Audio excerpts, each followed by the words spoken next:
वक्फ bill को लेकर के जैसे पूरे देश में हंगामा हो रहा है, उसी प्रकार से बिहार में भी विपक्षी दल एनडीए पर काफी निशाना साध रहे हैं। खास करके वो चिराग पासवान, नीतीश कुमार और वो से निशाना साध रहे हैं। ऐसे देखा जाए तो चार दल को मेन टारगेट किया जा रहा है, जिसमें चंद्रबाबू नायडू हैं, राष्ट्रीय लोक दल है, चिराग पासवान है और नीतीश कुमार है।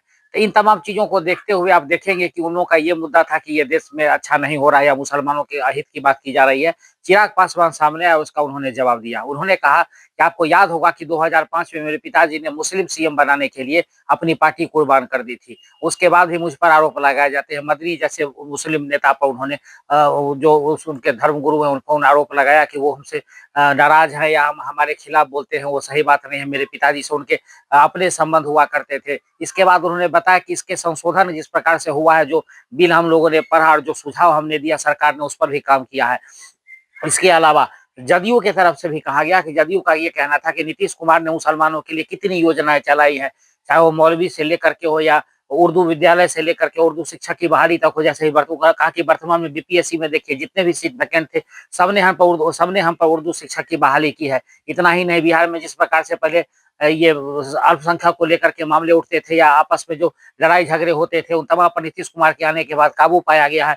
उसके बावजूद भी ये लोग आरोप लगा रहे हैं, वो सही नहीं है। दूसरी बात की सरकार जो बिल में अमेंडमेंट हो रही है, उसमें किसी प्रकार का जो है वो कोई खामी नहीं है। वो उन लोगों के लिए, पासमानदा की खास करके बात हुई, अंसारी की बात हुई कि अकलियत के हक में और ख्वातीनों के लिए ये बिल लाया जा रहा है ताकि उनको इसकी सुविधा प्रदान की जाए और वो इसका लाभ उठा सके। कुछ ऐसे ही खास लोग हैं जिनको इसका फायदा मिल रहा है। ऐसे लोग वो हैं जो इसका अभी तक उस पर कब्जा कर रखे हैं या उसका अपना इस्तेमाल में लाते हैं, जबकि जो गरीब मुसलमान है उनको इसका फायदा नहीं मिल रहा है।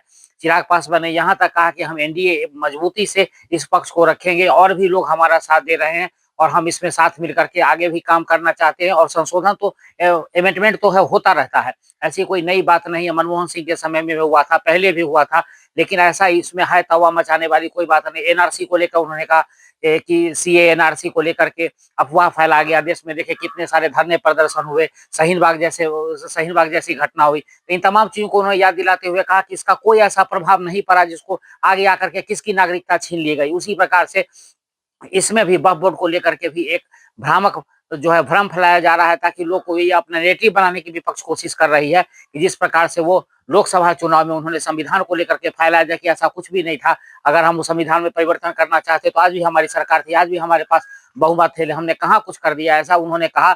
और इन तमाम चीजों को लेकर के वो मुखर होकर के सामने आए, इन तमाम चीजों पर अपना मत रखा, और इससे साफ जाहिर होता है कि आने वाले समय में जिस प्रकार से वक्फ बोर्ड को लेकर के एक भ्रम फैलाई जा रही है, उसका कहीं ना कहीं से निदान निकल के आएगा।